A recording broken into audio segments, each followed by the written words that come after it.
ishonch bilan aytaman, sizlar bugun o'zlaring uchun tibbiyotda umuman bir yangi qirrani, yangi ufqlarni ochasiz. Masalan, siz shifokorsiz va shifokorlikka tayyorlanyapsiz, lekin sog'liqni saqlash sohasida bu umuman yangi tendensiyalar, yangi sohalar, yangi kasblar shakllanmoqda.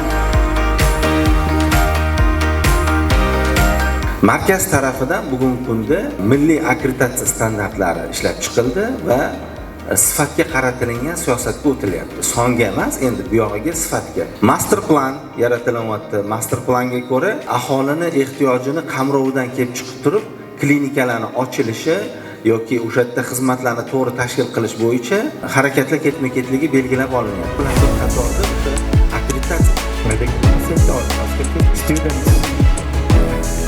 bizi sizlardagi yoshlarni ko'magiga, yordamiga ehtiyojimiz bor. Agar sizlar o'zingizda qiziqish bo'lsa, ya'ni o'zingizlarni kasbiy faoliyatinglar bilan parallel ravishda tibbiyot sohasida boshqaruvda ham ishtirok etaman degan agar sizlarda qiziqish bo'ladigan bo'lsa, bemalol bizga murojaat qilib, shu bizlarni markaz tomonidan olib borilayotgan faoliyatda ishtirok etishinglar va uni o'rganishinglar, qiziqish paydo bo'ladigan bo'lsa, kelajakda bizlar bilan shartnoma asosida mustaqil ekspertlar sifatida ishlash imkoniyati mavjud bo'ladi.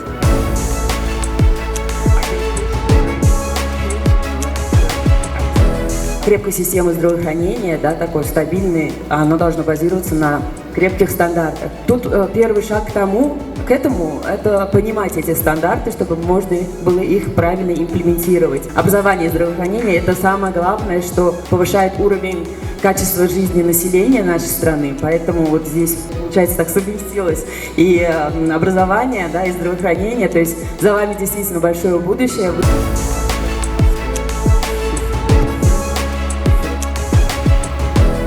You have two clinics, modern clinics, near your house. Both modern, but first one is got accreditation, safe.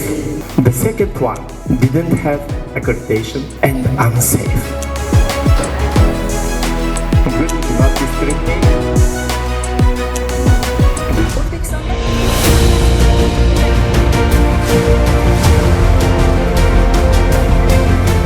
G'olib bo'lganimizda albatta faxrlanamiz. Bunday faxrni, bunday rag'batni yurtimizdagi boshqa barcha klinikalarga nasib qilishini, galma-gal nasib qilishini so'rab qolamiz.